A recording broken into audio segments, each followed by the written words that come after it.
Anda menyaksikan Kompas Bisnis Saudara bersama saya Yan Rahman. Kesepakatan dagang reciprocal alias Agreement of Reciprocal Tariff antara Indonesia dengan Amerika Serikat memuat poin bahwa platform digital asal Amerika Serikat tidak diwajibkan membayar kompensasi maupun lisensi kepada perusahaan pers tanah air.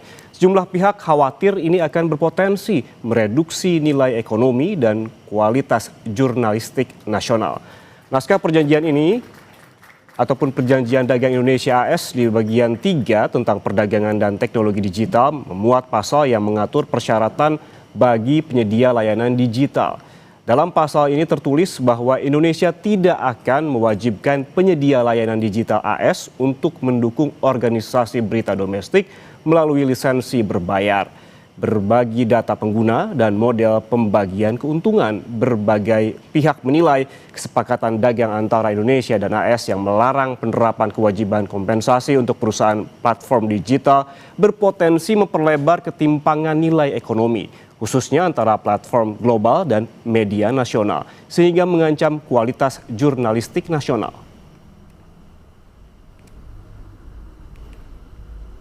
Lalu saudara, sejauh mana kesepakatan dagang RI dan juga AS yang di dalamnya memuat poin bahwa platform digital asal Amerika tidak diwajibkan membayar kompensasi maupun lisensi kepada perusahaan pers tanah air berpotensi mereduksi nilai ekonomi dan kualitas jurnalistik nasional? Kita bahas bersama praktisi pengembangan media Helena Rea. Selamat pagi waktu Indonesia, Mbak Helena. Selamat pagi Jakarta. Oke, Mbak Helena, ini kalau kita melihat yang berkembang informasinya akhir-akhir ini, sebetulnya seberapa besar kesepakatan dagang antara Indonesia dengan Amerika Serikat berpotensi mereduksi nilai ekonomi dan juga kualitas jurnalistik nasional? Ada dua layer yang bisa dilihat kalau pertanyaannya seberapa besar dampak dari reciprocal agreement ini terhadap jurnalisme Indonesia. Yang pertama dari sisi bisnis. Nah, secara bisnis ini kan berarti platform, kata lain ya dari peraturan yang ada di dalam pasal 3 ini, bahwa platform akan mendapatkan seluruh keuntungan dari kerja jurnalistik yang dilakukan oleh teman-teman media di Indonesia. Sebagai contoh, Kompas melakukan liputan berita yang ke daerah-daerah itu atau melakukan liputan investigasi itu mengeluarkan dana, resources, dan seluruhnya. Dan begitu itu disiarkan melalui digital platforms, keuntungan yang dihasilkan dari produksi yang dilakukan oleh teman-teman di Kompas itu tidak bisa kembali menjadi keuntungan digital, ekonomi digital yang bisa melakukan menjadi keuntungan berputar buat Kompas, tetapi itu justru diambil karena iklannya melalui digital platform. Begitu juga dengan produksi ya, proses produksi itu juga kalau dari data, misalnya data audiens yang ada dari Kompas itu pun akan semuanya bisa diambil dan menjadi hak milik dari digital platform. Itu yang pertama. Lalu yang kedua dari sisi kebijakan dan proteksi kesehatan informasi atau health information ecosystem yang ada di Indonesia. Nah, kita berpotensi besar sekali bahwa informasi kita akan diatur oleh digital platform yang notabene bukan bagian di dalam yang memahami bagaimana mengatur demokrasi Indonesia itu sendiri. Nah, media Indonesia itu merupakan bagian dari ekosistem proses kehidupan berdemokrasi di Indonesia. Jadi ada dua persoalan yang justru akan muncul kalau enforcement dari regulasi ini benar-benar dilaksanakan. Dengan dua poin tadi, artinya secara sederhana ini mengancam keberlanjutan industri pers nasional, begitu? Betul. Jadi ancamannya itu adalah bahwa ya ini pelan-pelan mematikan media dan juga industri media itu sendiri, dan terutama mematikan jurnalisme yang ada di Indonesia. Karena media itu hidupnya juga dari bisnis kan, nggak bisa juga kita running produksi, running dari studio seperti ini tanpa ada tanpa ada dukungan finansial. Karena dukungan finansial fondasi untuk bisa menjalankan sebuah bisnis. Dan itu kemungkinannya. Ekonomi yang menjadi fondasi yang patut dipertanyakan dalam kesepakatan ini. Dengan adanya kesepakatan dagang antara Indonesia dan juga Amerika Serikat, pasal 3 yang kita bicarakan soal perdagangan digital dan teknologi. Ya. Apakah artinya niat dan kemampuan negara untuk menopang pers nasional yang independen patut dipertanyakan, Mbak?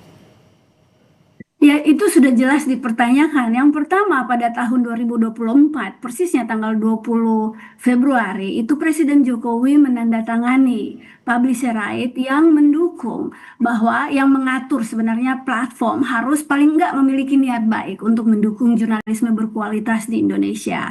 Itu yang pertama.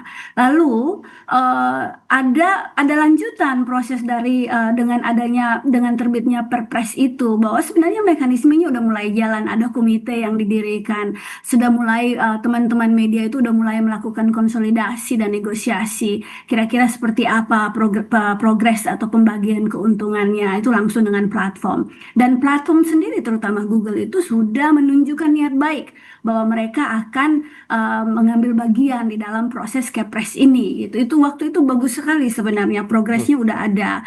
Tetapi dengan adanya reciprocal agreement ini itu menganulir sebenarnya apa yang sudah diatur di dalam Kepres 32 tahun 2024 itu. Artinya bahwa kan kalau kita bicara tentang mana sih sebenarnya yang paling kuat, kalau kita lihat apakah publisher rights yang diatur dalam Kepres ataukah perdagangan internasional dengan tekanan internasional seperti negara adidaya Amerika, tentu saja tekanan internasional itu akan lebih kuat dan kemungkinan bahwa publisher right itu bisa dilaksanakan itu kecil sekali gitu, dan di situ ancamannya. Mhm. Seperti yang dibahas saat ini terkait juga sebelumnya ada Perpres begitu. Berarti ini kondisinya akan kembali seperti awal begitu sebelum adanya Perpres publisher right atau hak penerbit ini. Ya, pertama kembali ke awal. Yang kedua itu ada empat aturan yang diatur dalam reciprocal itu justru juga menganulir beberapa peraturan lainnya yang sudah ada ya, seperti peraturan data proteksi yang sudah dibuat waktu itu di zamannya Pak Joni Plate ya, Menteri Joni Plate, itu tentang undang-undang perlindungan data pribadi misalnya. Itu juga menjadi pertanyaan bagaimana pelaksanaannya dengan adanya reciprocal ini, karena itu ada di pasal 3.2 ya di dalam peraturan agreement ini, karena melarang ada lokalisasi data. Nah, sementara lokalisasi data ini justru menjadi currency dari digital economy. Jadi kalau misalnya datanya di Indonesia itu dilarang, bahwa kita boleh mengatur, kita punya datafikasi kita sendiri, itu kan aneh gitu loh. 285 juta data orang Indonesia itu dialirkan semuanya keluar, dibebaskan semuanya keluar, termasuk seluruh data yang menyangkut informasi-informasi penting ya tentang individu yang ada itu ya, perilaku kita, tentang apa yang kita sukai, tentang kesehatan, bahkan informasi kesehatan kita, pandangan politik kita, itu semua dikomodifikasi oleh platform dan menjadi sebuah nilai ekonomi buat mereka. Sementara itu bagaimana proteksi terhadap individunya itu juga tidak diatur. Jadi tidak ada pengawasan terhadap itu yang menjadi permasalahan, dan mengancam kita punya demokratisasi. Oke, berarti memang proteksi secara pribadi juga patut dipertanyakan. Jika kita bandingkan Mbak Lena dengan negara dekat dengan Indonesia saja, Australia, dengan bargaining code-nya yang mampu melindungi pers dalam negeri baik dari segi ekonomi maupun independensinya. Artinya posisi tawar Indonesia ini sangat lemah atau bagaimana?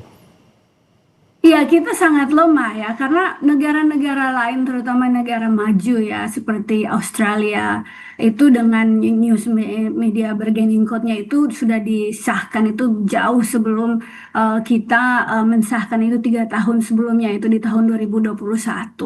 Dan dengan peraturan itu sendiri ketika dilaksanakan, media Australia itu atau platform itu sudah membayar atau mendapatkan keuntungan hampir mungkin lebih dari 200 juta dolar Australia, yang dengan dana itu menguntungkan, menghidupkan kembali jurnalisme yang ada di Australia, terutama media-media yang mempunyai niche ya, seperti media berbahasa lokal atau media-media yang notabene bukan dimiliki oleh perusahaan-perusahaan besar ya, atau oleh yang tidak dimiliki oleh orang yang punya duit. Ini media komunitas misalnya, media yang berbahasa, media khusus untuk perempuan misalnya, atau media yang khusus mengatur, memberitakan informasi-informasi yang sifatnya niche, sifatnya lokal gitu.